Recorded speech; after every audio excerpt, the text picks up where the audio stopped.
지금 우리는 10월의 한복판을 지나가고 있습니다. 새벽기도 나올 때마다 좀 코로나19 때문에 힘든 시기를 지나가고 있지만 가을은 특별히 우리에게 주는 은총이 있는 계절이구나 하는 것을 느낍니다. 오랜 기다림을 통해서 무르익혀 놓았던 그 열매들을 툭툭 우리 앞에 보여주는 그 아름다운 장면들 요즘 보고 있습니다. 그래서 이 가을은 우리의 마음을 경건하게 이끄는 힘이 있습니다. 그래서 많은 시인들이 이 가을에 이 성숙함과 또 경건함을 바라보면서 이 가을에는 기도하게 해달라고 그렇게 노래했던 것 같습니다. 10월의 한복판으로 나아가는 이 시점에서 2020년을 이제 2달 조금 넘게 남겨놓고 있는데 이 가을에 과연 우리에게는 뭐가 필요할까? 무엇이 필요할까? 먼저 저 자신을 놓고 볼 때, 딴 분들보다도 저 자신을 놓고 볼 때 목회자로서 또 설교자로서 깊이 자기 반성을 이 가을에 해봅니다. 지금 나에게 필요한 것이 뭘까? 깊이 고민하고 묵상해보면 다른 것 아니다. 결론은 기도로구나. 더 깊은 기도, 더 깊은 기도의 세계를 경험하는 것이로구나 하는 그런 깨달음을 얻습니다. 그래서 기도에 관한 책들 가운데 가장 많이 읽혀진 책 E.M. 바운즈의 기도의 능력을 다시 봅니다. 보니까 책 속에 이런 글이 나옵니다. 죽이는 설교는 기도가 없는 설교다. 기도하지 않는 설교자는 생명이 아니라 죽음을 만들어낸다. 기도가 약한 설교자는 생명을 주는 힘도 약하다. 자신의 인격에서 기도가 현저하고 주된 요소가 되지 못하는 설교자는 자신의 설교에서 생명을 주는 힘을 상실한 설교자다. 직업적인 기도도 있을 수는 있다. 그러나 이런 기도는 설교가 영혼을 죽이도록 도와줄 뿐이다. 직업적인 기도는 설교와 기도를 차갑게 죽인다. 정신이 번쩍 나는 그런 글귀를 읽었습니다. 도대체 이 어려운 시기에 무엇이 더 우선순위에 놓여 있을까 하는 것을 다시 한번 깨닫게 하는 글이죠. 또 이런 자기 반성과 함께 섬기는 교회를 놓고 묵상할 수밖에 없습니다.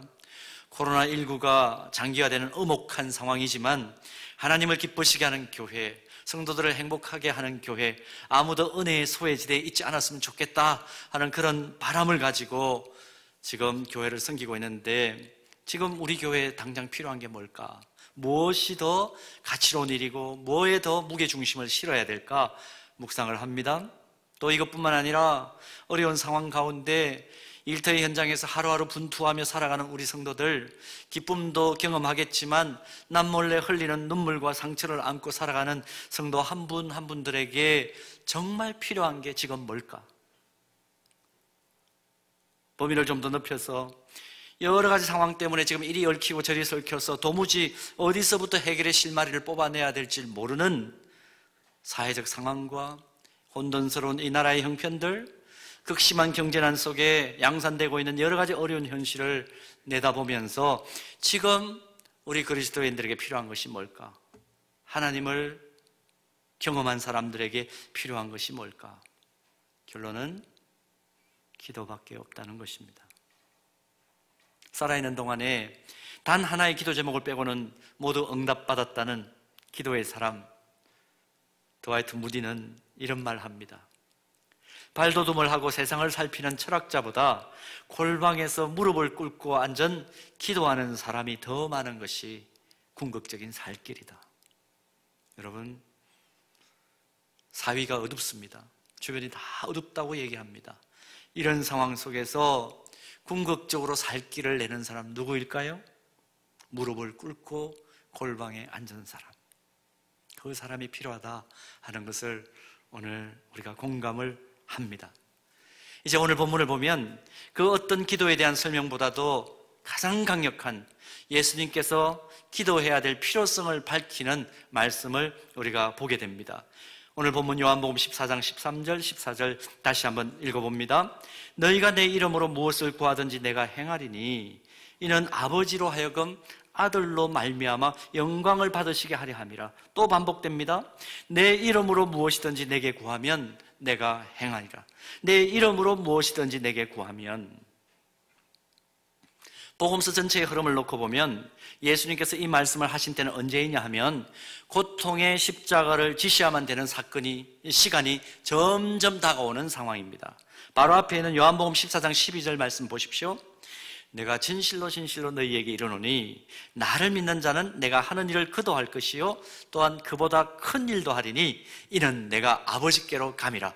공식적으로 이제 아버지께로 돌아가는 때, 이때는 언제입니까? 십자가 지시고 십자가상에서 죽으셔야 될 그때이죠. 이제 조금 있으면 나 돌아간다, 너희들하고 이별할 때가 됐다, 제자들에게 지금 말씀하시는 그런 상황입니다. 이 시기가 목전에 다가왔다는 겁니다. 정말 중요한 시점이죠. 이 절체절명의 상황을 앞에 놓고 제자들이 얼마나 불안했을까요? 전적으로 그분만 믿고 예수님만 믿고 모든 것을 버려두고 쫓아갔는데 지금 너희들하고 이제 헤어질 시간이 내 목전에 왔어. 그 얘기를 들었습니다. 불안했을 것입니다. 그때에 예수님께서 불안한 눈, 흔들리는 마음을 가지고 있는 제자들을 향해서 마지막으로 위로하고 당부하시는 말씀이 오늘 본문입니다.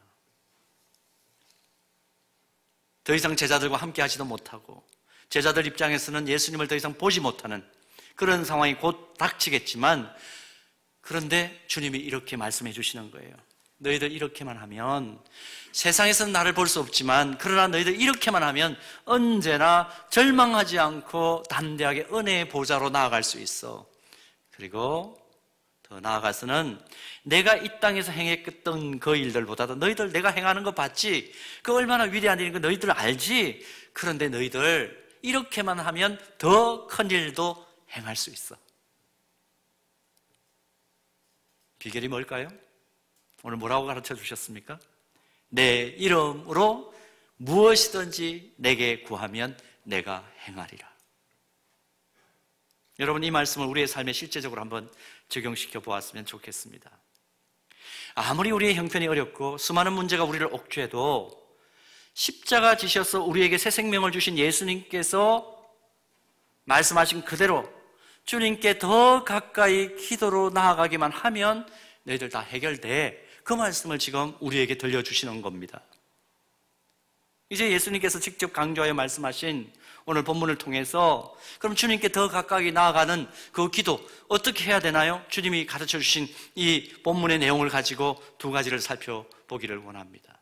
첫 번째는 누구의 이름으로 기도하느냐가 중요하다는 것입니다. 예수님께서 뭐라고 말씀하셨습니까?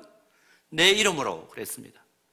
기도할 때 예수 그리스도의 이름으로 간구하면 너희들 문제 아무것도 아니야. 내가 행한 일보다 더 큰 일 할 수 있어. 그 말씀을 해 주십니다. 다른 이름은 없습니다. 오직 예수 그리스도의 이름입니다. 예수님의 고별 설교가 기록된 요한복음 13장에서 17장 내용을 보면 기도에 대한 교훈이 모두 6번 나옵니다.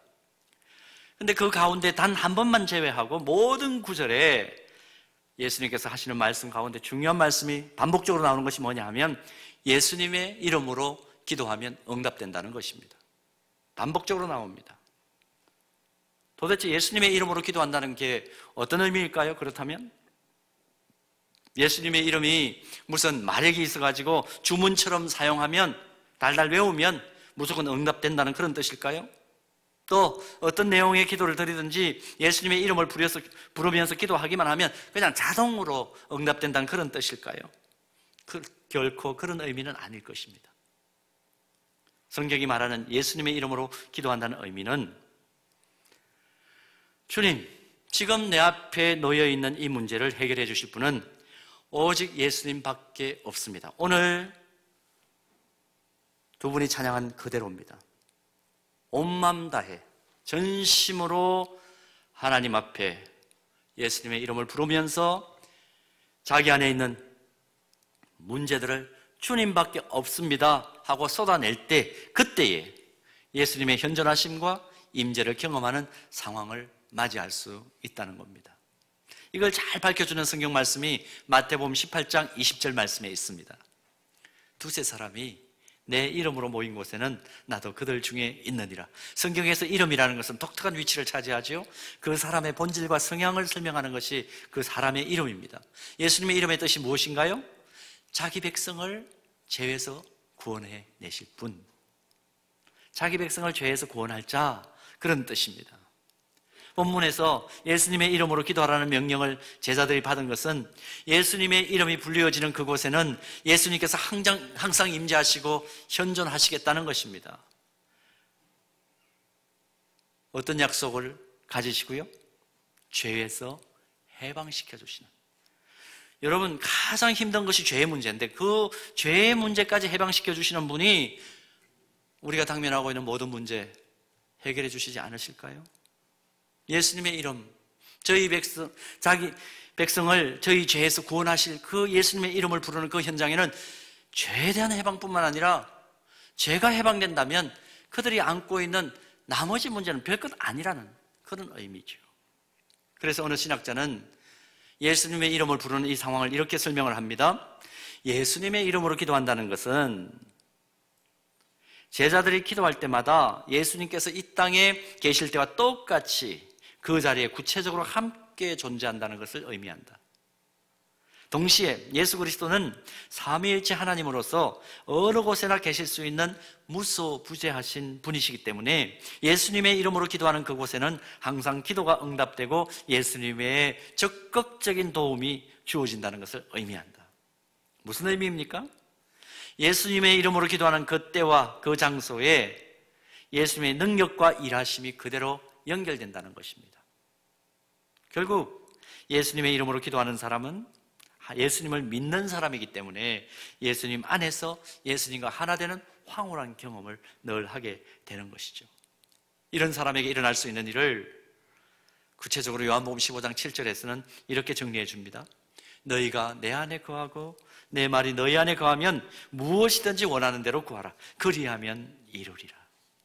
예수님의 이름 아래 모이고 예수님의 이름이 진정성 있게 선포되는 그곳에는 주님밖에 없습니다.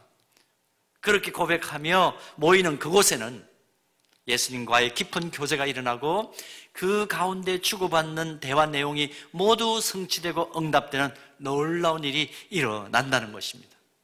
오늘 주님의 이름을 부르면서 찬양하고 주님의 이름을 부르면서 기도하는 이 현장, 이곳이 응답의 기쁨을 누리게 되는 현장인 줄로 믿습니다. 그러므로 어느 때든지 어느 곳에서든지 더 힘있게 더 간절하게 주님 이름 부르면서 기도하는 저와 여러분, 우리 서현교회 또 서현교회에 속한 모든 영적 가정들과 가족들 되시기를 주님의 이름으로 축복합니다. 그런가 하면 두 번째로 예수님께서 지금 가르쳐 주시는 더 깊은 기도의 자리와 기도의 세계로 나아가는 또 하나의 방법은 뭐냐 하면 무엇이든지 구한다는 것입니다. 무엇이든지 구해야 한다는 겁니다. 예수님께서 본문 14절에서 무엇이든지 구하라 그렇게 말씀하고 계시는데 이것은 크게 두 가지 의미가 있습니다. 무엇이든지. 첫째는 세상 모든 일이 주권자이신 하나님의 손안에 있다는 것입니다. 무엇이든지 하나님의 손안에 있다. 그 고백입니다. 우주의 주인이 누구이십니까? 하나님이십니다. 그러므로 이 세상에 무슨 일이든지 하나님의 손을 거치지 않는 것은 아무것도 없다는 고백입니다. 영적인 문제? 하나님의 손안에 있습니다. 정신적인 문제? 하나님의 손안에 있습니다. 육체적인 건강의 문제? 하나님의 손안에 있습니다. 우리의 물질적인 문제, 가족과 자녀들의 문제, 우리 생사의 문제까지도 하나님의 손안에 있습니다. 조금 더 범위를 크게 해볼까요? 경제나 정치와 같은 사회구조적인 문제, 하나님의 손안에 있습니다.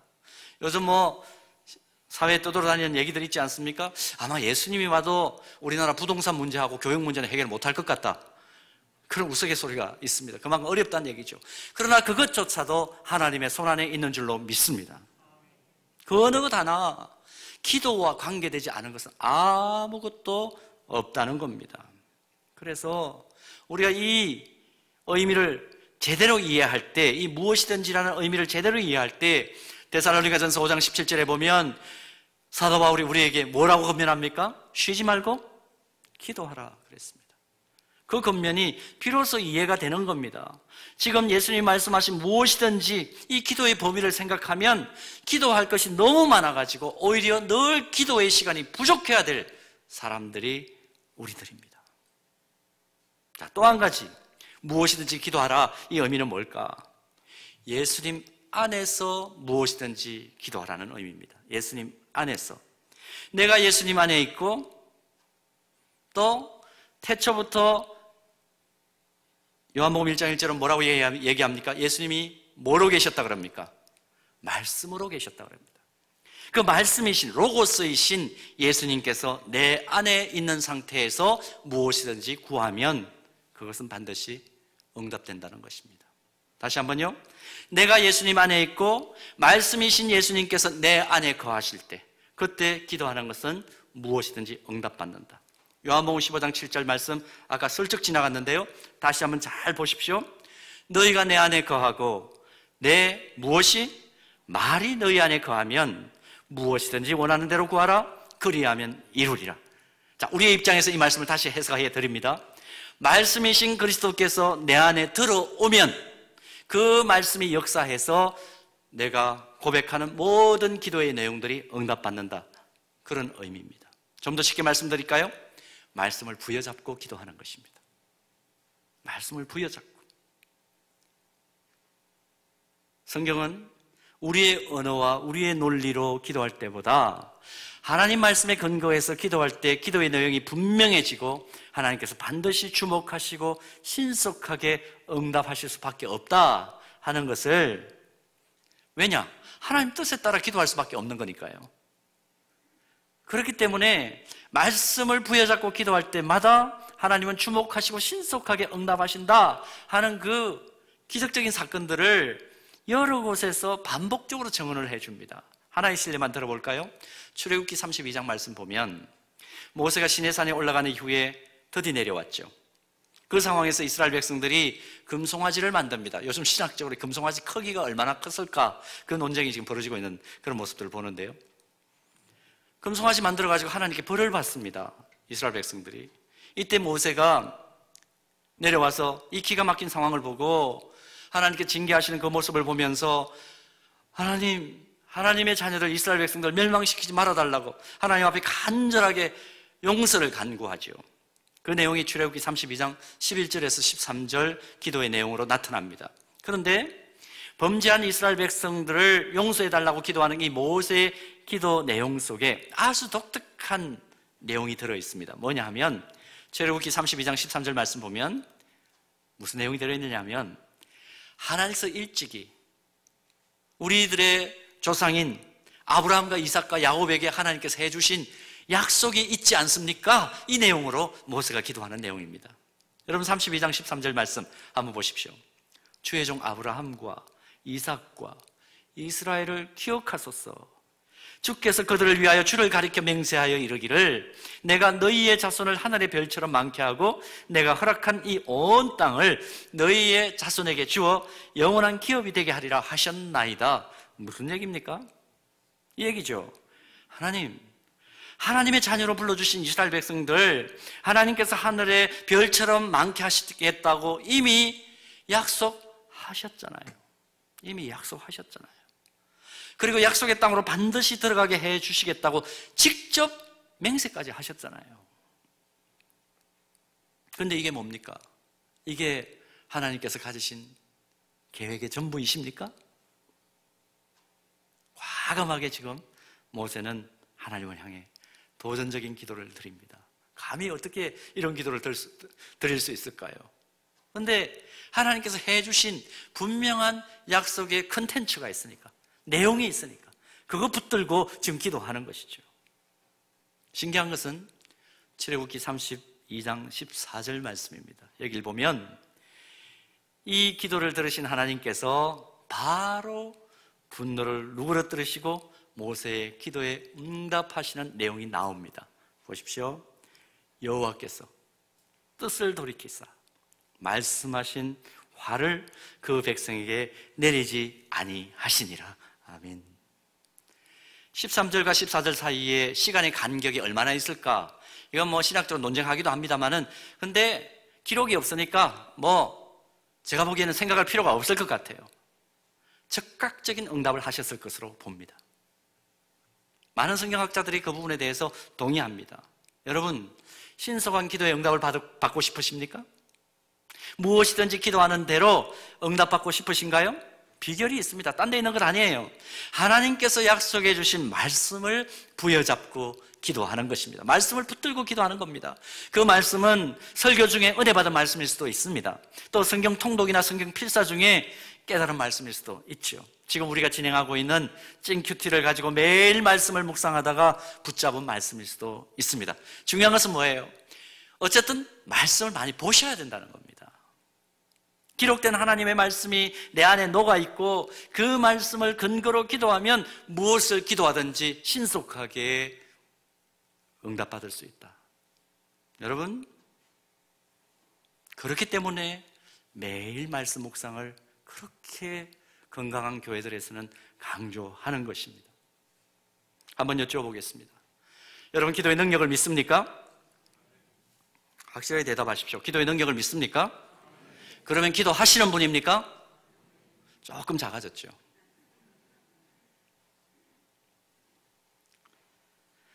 저는 우리 서영교회 성도들 한 사람 한 사람이 하나님, 물론 긍정적인 기도를 드릴 때도 있습니다만 당연히 긍정적인 기도를 드리죠.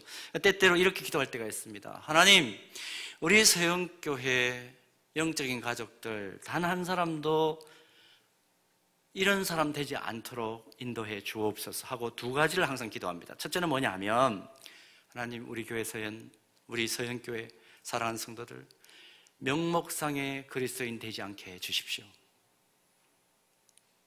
명목상의 기독교인이 뭡니까? 이름은 기독교인이지만 거듭남의 확신도 구원의 확신도 없이 성경책만 가지고 교회 출석만 한 사람들을 명목상의 그리스도인이라 그럽니다. 훈련받지 않아요. 말씀 들고는 다니지만 읽지는 않습니다. 이런 분들 솔직하게 시간만 낭비하는 겁니다. 의자만 따뜻하게 덮이는 거죠. 벤치 워머라고 그럽니다. 시간 낭비하지 마십시오. 요즘은 성경책도 아직 안 가지고 다니죠. 스마트폰에 다 들어있으니까. 거듭남의 확신도 구원의 확신도 성경이 도대체 뭘 얘기하고 있는지에 대해서도 관심 없습니다. 그저 교회를 왔다 갔다 하시는 겁니다.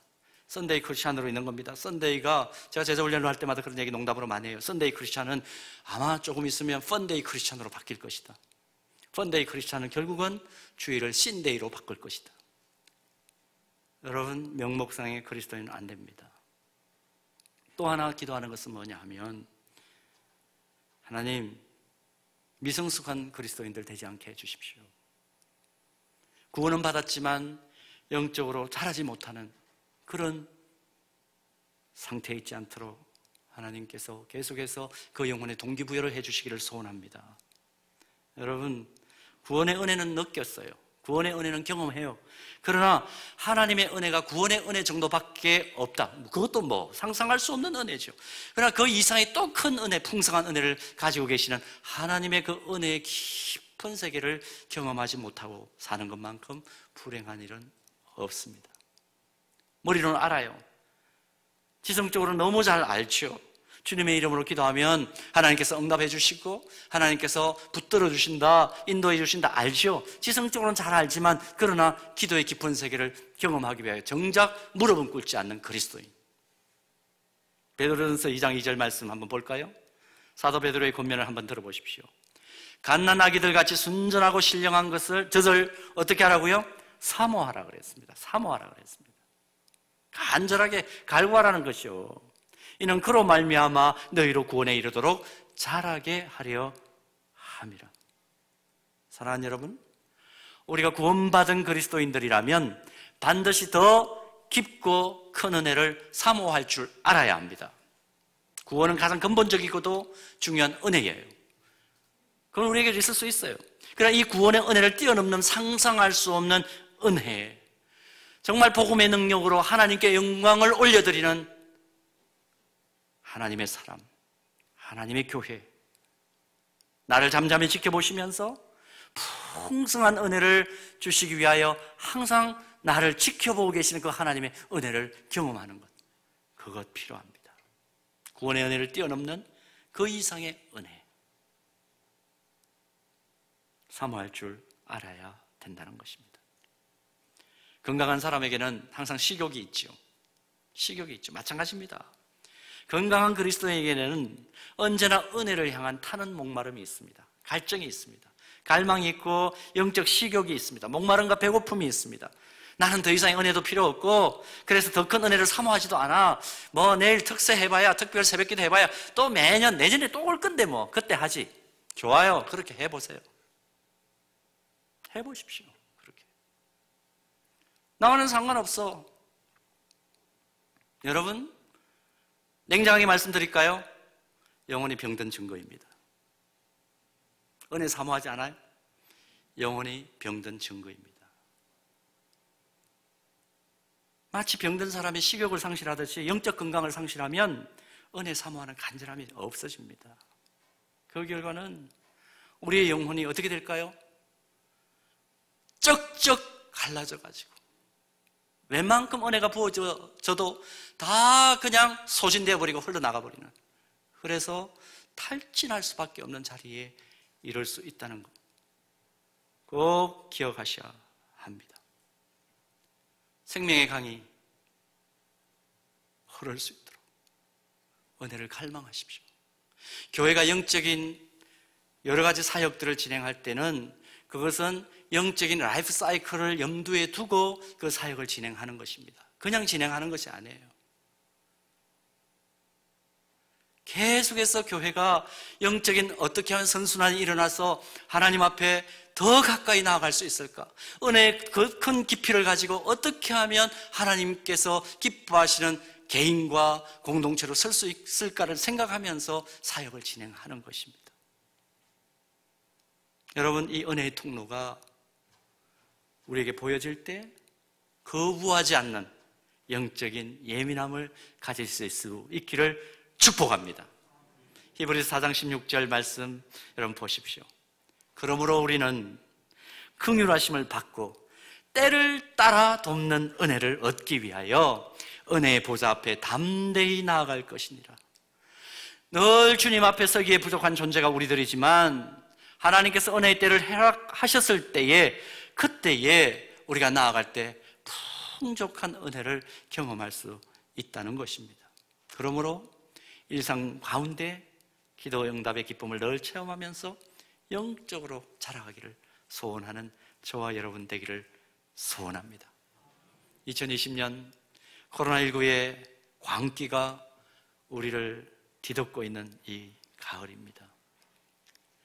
주님의 핏값으로 세우셔서 주님이 사랑하시는 우리 서영교회 모든 성도들이 다시 하나님의 은혜에 목말라 하면서 마음의 무릎을 겸손하게 꿇고 주님의 이름을 간절하게 부르짖으면서 기도의 깊은 자리로 나아갈 때 하나님께서 우리에게 꼭 필요한 자비와 은혜와 긍휼과 기도의 응답을 허락해 주실 줄 믿습니다.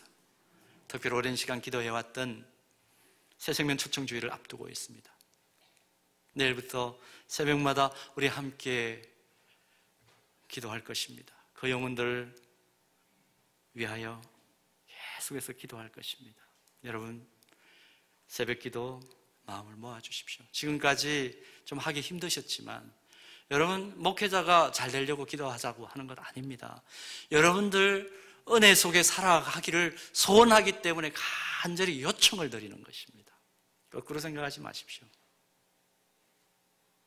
이 은혜의 자리에 우리 함께 하나님 주시는 풍성한 은혜 바다에 풍덩 빠지게 되는 은혜가 있기를 소원합니다.